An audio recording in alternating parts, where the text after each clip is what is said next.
Thanks for being here. Subscribe to Cheating Stories Best, so you don't miss new stories.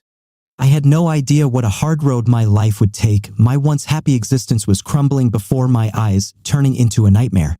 This tumultuous story spans almost 5 years, so please bear with me while I try to paint a complete picture of my life. Let's go back about 5 years to when everything started to fall apart. It all happened with a shocking revelation concerning my wife and the father of my daughter's closest friend. For the sake of anonymity, we will refer to him as Sam. Finally, the truth about Sam came to light just 4 months ago. Sam finalized his divorce. As for my own marital journey, my wife and I had been together for about 20 years. During that time, we had children, an 18-year-old daughter and an 11-year-old son. Like any couple, we experienced many ups and downs, most of which were due to financial difficulties. While working in a city in California, we were faced with an exorbitant cost of living.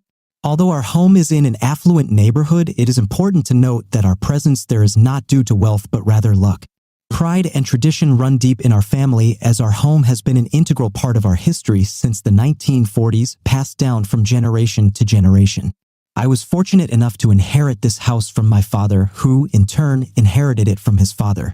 Despite numerous attempts to convince me otherwise, including offers from my wife, I absolutely refused to sell this house because of its immeasurable sentimental value.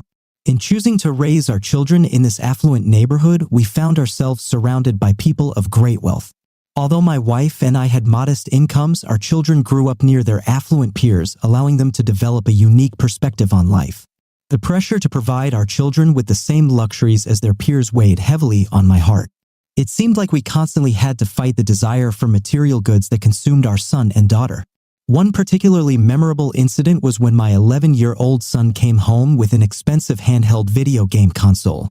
I had promised him to give him the same game as a New Year's gift, but due to our financial constraints, I was unable to fulfill that promise. During this period, urgent problems arose and we were unable to satisfy my son's desire for a portable console.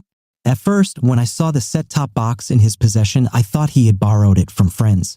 But when he didn't return it for 2 days in a row, my concern grew. Curiosity got the best of me and I asked him where he got it. To my surprise, my son told me it was a gift from Sam, the father of my daughter's best friend. Sam, who lives a few blocks away from us, is a divorced man with quite a fortune. His daughter is the same age as mine. Puzzled, I asked my son why he had turned to other people for help. He flatly denied any involvement in the requests, and I was left completely confused as to the circumstances under which the set-top box had been purchased. My son explained that Sam showed interest in his interests and asked about his favorite video game. A few days later, to my surprise, Sam bought the game for him. This gave me mixed feelings. I didn't know what to do. On the one hand, I wanted to express my gratitude to Sam for his generosity.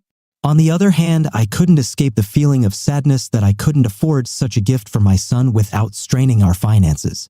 When the opportunity presented itself during a volleyball game where my wife usually took our daughter, I approached Sam and thanked him sincerely. He radiated friendliness, complemented by a sturdy build and tall stature. It was noticeable that he was older than I was, but his friendly presence made a favorable impression on me. In the past, my wife and I were a couple who attracted attention with our attractiveness, but with the advent of parenthood, we gradually stopped paying attention. It wasn't until 3 months ago that a change came about when my wife decided to take up fitness and start training for a marathon. She would come home and tell me how she dropped our daughter off at a friend's house where she and Sam had long conversations about fitness. It all seemed innocent and my wife was open about her interactions with Sam. It is worth noting that our daughter and Sam's daughter have been close friends for some time. My wife has been taking our daughter to visit Sam for 2 years now, and it has become a habit. Lately, I have noticed a change in my wife's behavior when she talks about Sam. There seems to be a sense of heightened excitement coming from her. This sudden change made me suspicious, and I began to watch my wife's actions closely. It was during this vigilant observation that I noticed the frequency of her visits to Sam with our daughter had increased significantly. Whereas she used to leave our daughter and go home, now she would bring her and stay at Sam's house. I became suspicious of my wife's behavior when I noticed that her car was always parked in the same place for long periods of time until it was time for our daughter to come home. To find out the truth without directly accusing her of cheating, I discreetly installed a GPS tracker on her car. This allowed me to track her movements and see where she went, leaving our daughter at Sam's house. Instead of getting into an argument with her, I decided to discreetly mention Sam's name in our conversations. Each time I did this, I watched her enthusiasm grow, and she spent hours enthusiastically talking about how wonderful he was and what positive qualities he possessed. I couldn't help but notice how my wife often talked about Sam's intelligence, wealth, and the property he owned. I had the impression that Sam was constantly impressing her with his successes, and she was eager to share these details with me. As a result of these conversations, I had the impression that Sam was deliberately bragging about his successes to my wife. Suspicious, I took on the role of an investigator and started poking around my wife's phone for any evidence. To my great surprise, I discovered that she was texting Sam more often than anyone else. These messages were filled with affectionate heart emojis and affectionate words like, "my love." This became a deep wound for me, and I felt betrayed. It turned out that this relationship lasted about 7 or 8 months, which coincided with the time Sam filed for divorce.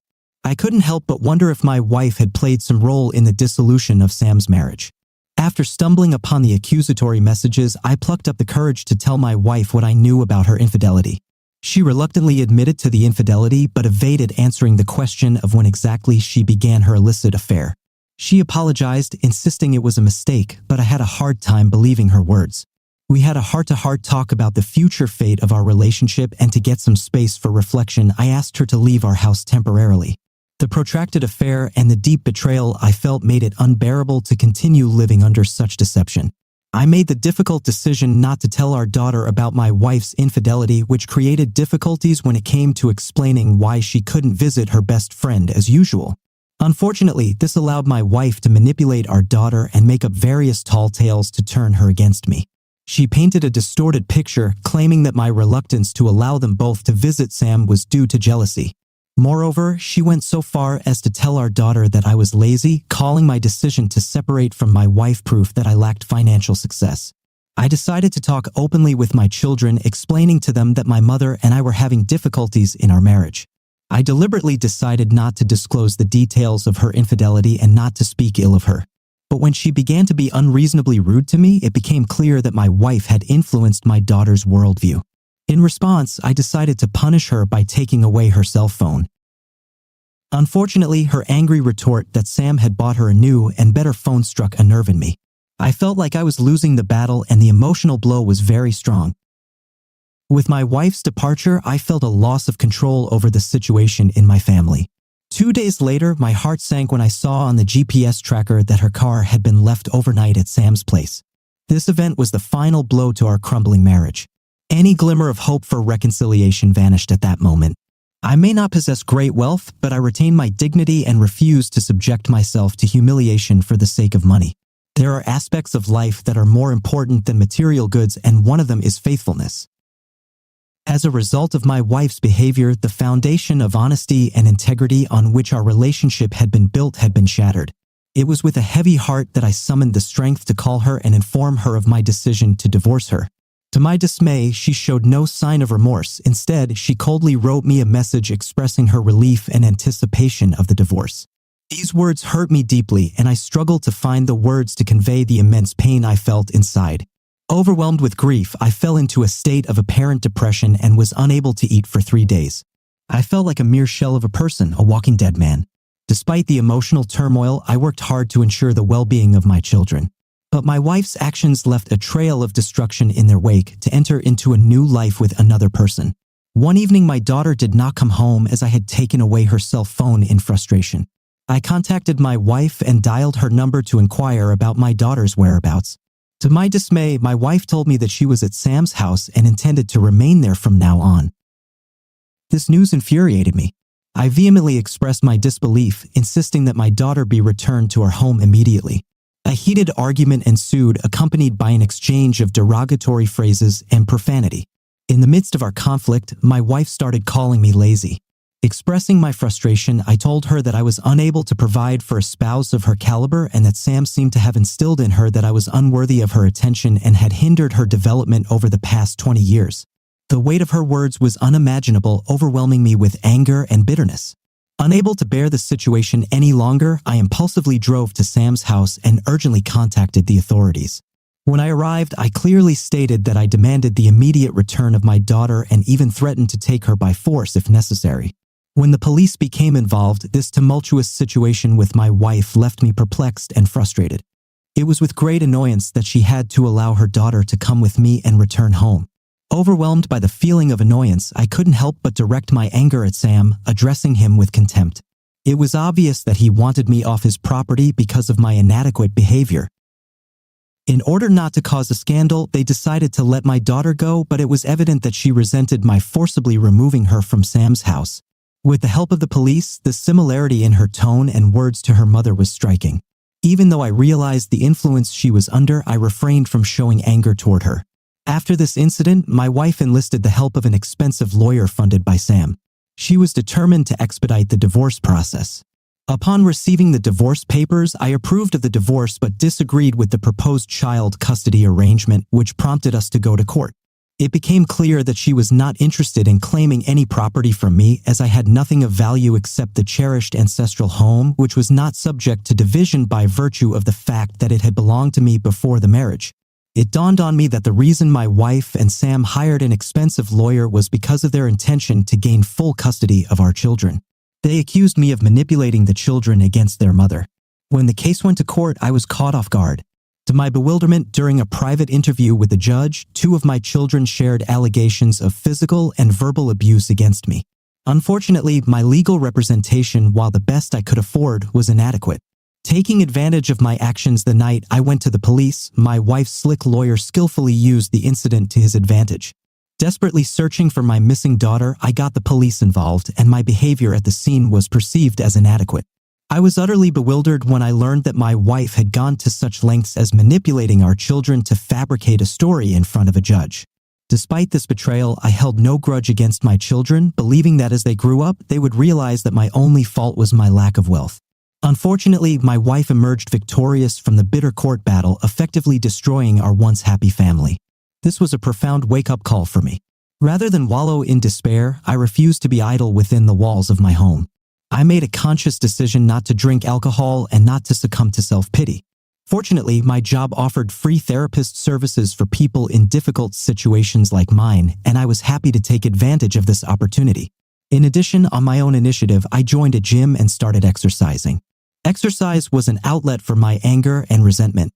Although I realized that it was unjustified to direct my anger at my children, I couldn't shake the feeling of betrayal. Nevertheless, I constantly reminded myself that as a father, I had a duty to protect and provide for them no matter what the circumstances. The situation was further complicated by the fact that just a month after the divorce, my wife obtained a restraining order against me. This unfair accusation not only led to separation from my children but also resulted in a restraining order against me. Despite the ordeal, my family and friends gave me valuable advice, urging me to keep my composure and avoid unwise actions. Thanks to their support, I devoted my full attention to my professional life, paying great attention to my physical and mental health. During this difficult period, I withdrew from the family for a few months, deciding that they would be better off without me. After the divorce, my wife made significant changes in her life. She bought a new car and quit her job to become a stay-at-home mom for her new family, which included our 2 children as well as Sam's. 3 teenagers, including a daughter and 2 sons, overwhelmed me with anxiety. I realized that my 18-year-old daughter was now living under the same roof with 2 unrelated teenage boys. Helplessness overwhelmed me when I realized there was little I could do to resolve this troubling situation. 4 months had passed since the divorce, and in that time, I had managed to change for the better physically. New friendships were made, and I even started going on interesting dates. The divorce and subsequent custody proceedings seemed to have done me good, and I had a lot of free time on my hands. But despite all the outward changes, deep down, I felt an undeniable emptiness. The absence of children from my daily life left a void that no amount of personal growth could fill. Longing for the joy of raising my 2 children, I decided to visit my son during a school break. When I saw him on the playground, a wave of anticipation coursed through my veins. Our eyes met, and in that moment, his face lit up with pure delight. Without thinking, he rushed toward me, his little legs carrying him as fast as they could. With all his strength, my son came to me and hugged me tightly. We found the nearest bench, and sitting down on it, he eagerly poured his heart out, recounting all the details of life at Sam's house, from the latest toys to the exciting video games. He spoke animatedly, and happiness and well-being were evident in every word. But amidst his enthusiasm, there was a wistfulness in his voice, a longing to know when he would be home. Tears welled up in my eyes as I was touched that, despite my financial difficulties, my son still longed for home. Even when the charms of Disneyland were in front of him in that moment, I experienced a sense of pride in being a father. I made it clear to my son that our visits should remain our little secret hidden from his mother and sister.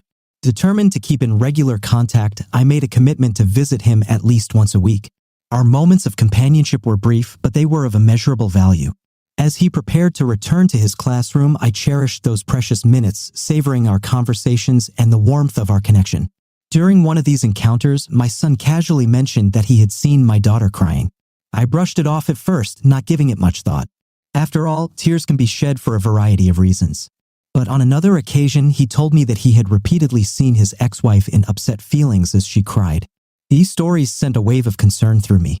Although I couldn't pinpoint the exact reasons for their tears, it was clear that both my daughter and my ex-wife were experiencing emotional distress that I wasn't paying attention to. Sometimes I couldn't help but wonder why they were crying. Curiosity made me ask my son why his mom was upset, forgetting for a moment that he was just a little boy. I inundated him with questions, hoping to get some clarity, but it quickly became apparent that he didn't understand the complexity of adult emotions. He couldn't give any intelligible answers, leaving me in a state of uncertainty. Even though I didn't understand anything, a sense of contentment overwhelmed me when I returned home. Realizing that there were problems in paradise brought a perverse sense of satisfaction. I felt a perverse pride, knowing that the only time in my life I had made her cry was when I confronted her infidelity. It gave me a sense of reassurance that she was no longer my problem. One day, I got a call from an unfamiliar number. The course of events took an unexpected turn when I picked up the phone. I was alarmed by the unfamiliar voice on the other end of the line, but before I could say a word, the caller abruptly ended the call, leaving me confused. This situation was repeated for several days, and when I tried to answer the call, the caller invariably hung up on me. Puzzled by this mystery, I plucked up the courage to call back. Despite the call, the caller remained silent, refusing to engage in conversation. This mysterious picture continued periodically, leaving me completely perplexed and wanting to find answers. A suspicion arose in my mind that the caller could be my daughter. To confirm my hunch, I decided to call back from another phone, and just as I suspected, my daughter's familiar voice came through the receiver. Frightened and anxious, I quickly disconnected the call. It was clear that something was wrong with my daughter for contacting me in such a secretive way. I was overwhelmed with thoughts of what she was suffering. Is she in some kind of trouble? Does she long for my presence? I knew there was only one way to find out the truth. Just as I had gone to her brother's school at recess, I decided to visit her school as well. My sole purpose was to look for her, and eventually I found her. She happened to be in the hallway accompanied by Sam's daughter. As soon as she saw me, her gaze lingered for a moment, then she quickly turned away and walked away. It occurred to me that perhaps she didn't want Sam's daughter to know. About our meeting, trying to reassure her, I sent a text message confessing that I knew she was the one who had called me. I emphasized that I would always be there for her when she needed me. Shortly thereafter, she got in touch and called me. Admittedly, our conversation was quite short and not much was said on her part. Her answers were brief, and I got the impression that she just wanted to hear my voice. Determined to strengthen our bond, I made it a habit to call her every day. Instead of bombarding her with questions, I preferred to have one-way conversations. During one of these conversations, she suddenly began to repent for the humiliating comments she had made about me in court, attributing it to her mother's influence. Without dwelling on the past, I assured her that I had already forgiven her and emphasized that she would always be welcome in our home. It had been about 7 months since the custody hearing, and during a phone conversation, she expressed her desire to return home.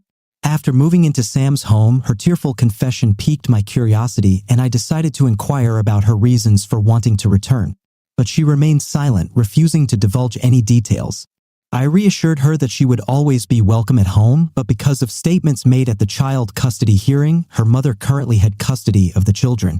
I proposed the idea that if she would tell her side of the story, her mother and I could work out joint custody to facilitate her moving between the two homes. But she abruptly declined, stating that she really didn't want to stay at Sam's house. Concerned that something might have happened, I decided not to push my inquiries on her for fear that it might alienate her. One day, we agreed to meet in the park to talk. As we walked through the park, we began to discuss the matter, trying to understand her sudden desire to go home. I started asking her questions, and then she broke down and told me that she was pregnant.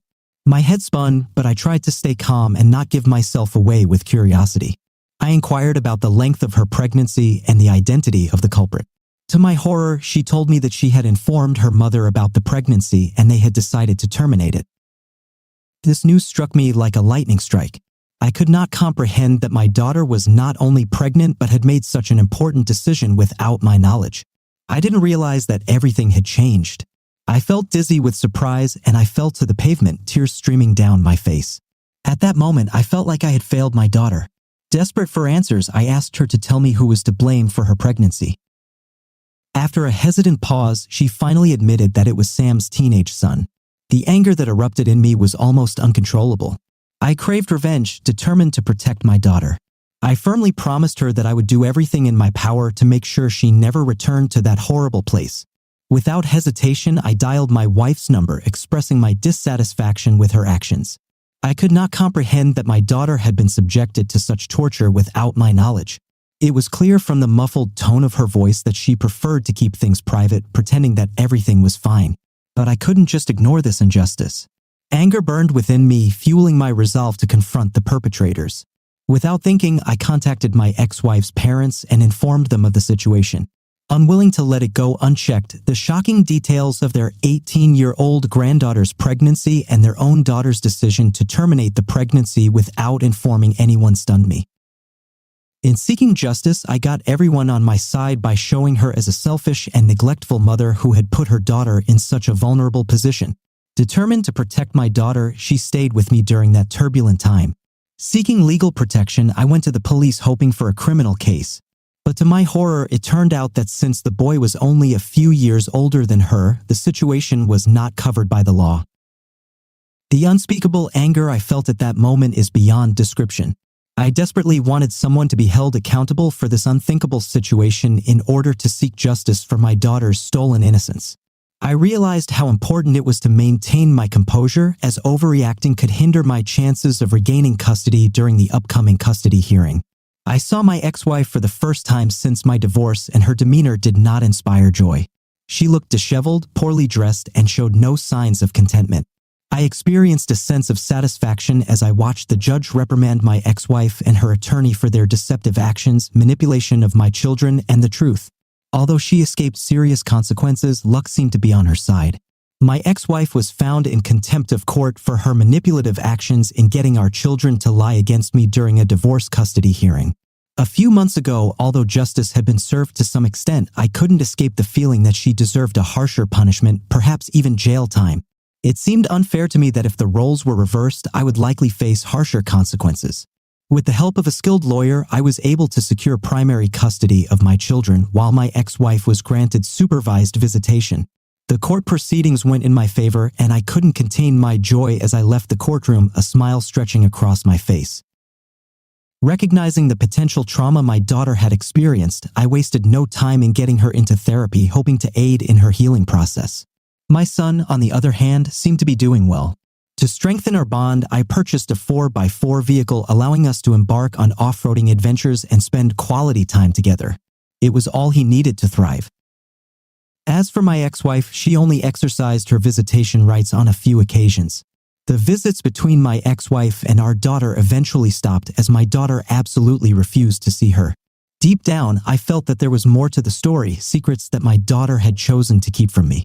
Nevertheless, I found comfort in the fact that my family was reunited again. We made a conscious decision not to discuss my ex-wife and Sam within the walls of our home, and I refrained from speaking ill of their mother in front of the children. Over time, my daughter also ended her friendship with Sam's daughter. Although I didn't know the specific details, I decided to stay out of the way and not ask further. But just when I thought the storm had passed, 4 months later, my ex-wife unexpectedly filed for divorce from Sam. I couldn't figure out what was wrong, but some part of me found satisfaction in the fact that her life seemed ruined. Time passed, and 4 years later, my daughter, now 22, still had a strained relationship with her mother.